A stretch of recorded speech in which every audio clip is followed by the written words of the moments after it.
നമുക്കെല്ലാം അറിയാവുന്നത് പോലെ അല്ലാഹു സുബ്ഹാനഹു വ തആല ഈ ഭൂമിയിലേക്ക് 1,24,000 നബിമാരെ അള്ളാഹു ഇറക്കിയിട്ടുണ്ട്.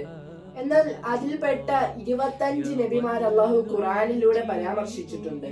എന്നാൽ അതിൽപ്പെട്ട ഒരു നബിയാണ് മഹാനായ അയ്യൂബ് നബി അലൈഹി സ്വലാത്തു വസ്സലാം.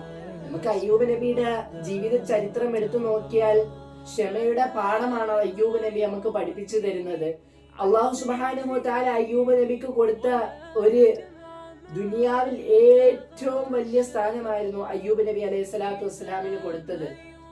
എന്താണെന്ന് വെച്ചാൽ ഭവനമാവട്ടെ, സമ്പത്താവട്ടെ, കൃഷിയിടമാവട്ടെ, ഭാര്യ സന്താനങ്ങളാവട്ടെ, സൗന്ദര്യമാവട്ടെ തുടങ്ങി എല്ലാവിധ രാജകീയ ജീവിതവും 80 വയസ്സത്തിൽ അയ്യൂബ് നബി അലൈഹി സ്വലാത്തു വസ്സലാമിന് റബ്ബ് കൊടുത്തിട്ടുണ്ട്.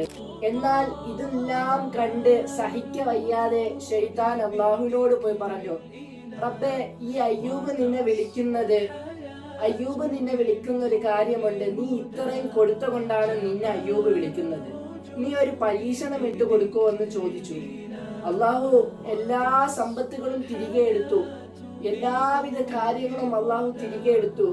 എന്നിട്ട് ശൈത്താന് സന്തോഷമായി ശൈത്താൻ അയ്യൂബ് നബി അലൈഹി സ്വലാത്തു വസ്സലാമിന്റെ മുമ്പിലേക്ക് പോയി.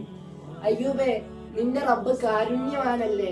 ഇപ്പം എന്താണ് നിന്റെ റബ്ബ് നിന്റെ വിളി കേൾക്കാത്തത്? നിന്നെ ഇത്ര കൊടിയ പീഡനം നൽകുന്നത്? അപ്പം അയ്യൂബ് നബി അലൈഹി സ്വലാത്തു വസ്സലാം തിരികെ പറഞ്ഞ മറുപടി എന്താ? എന്റെ റബ്ബാണ് എനിക്കെല്ലാം തരുന്നത്, അത് അവൻ തന്നെ തിരിച്ചെടുക്കും, ഒരു പരാതിയുമില്ല.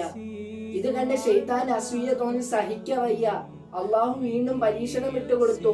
എത്രത്തോളം എന്ന് വെച്ചാൽ അയ്യൂബ് നബി അലൈഹി സ്വലാത്തു വസ്സലാമിന്റെ ശരീരമാസകലം മുഴുവനും രോഗം കൊണ്ട് അള്ളാഹു ദുർഗന്ധം പുറപ്പെട്ടു എന്ന് വരെ നമുക്കറിയാൻ കഴിയുന്നു. എന്തിനു പറയണം, സ്വന്തം വന്ന് സ്നേഹിച്ചിരുന്ന അയൽവാസികളും മക്കളും എല്ലാവരും അയ്യൂബ് നബിയുടെ അടുക്കൽ നിന്നും ദൂരത്തേക്ക് മാറിപ്പോകുന്ന ഒരു സാഹചര്യം വന്നു.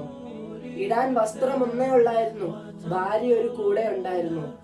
സ്വന്തം നാട്ടിൽ നിന്നും ഒന്നും താങ്ങാൻ കഴിയാതെ മറുനാട്ടിലേക്ക് പോയ അയ്യൂബ് നബിയാണ് നമുക്ക് ചരിത്രത്തിലൂടെ പഠിക്കാൻ കഴിയുന്നത്.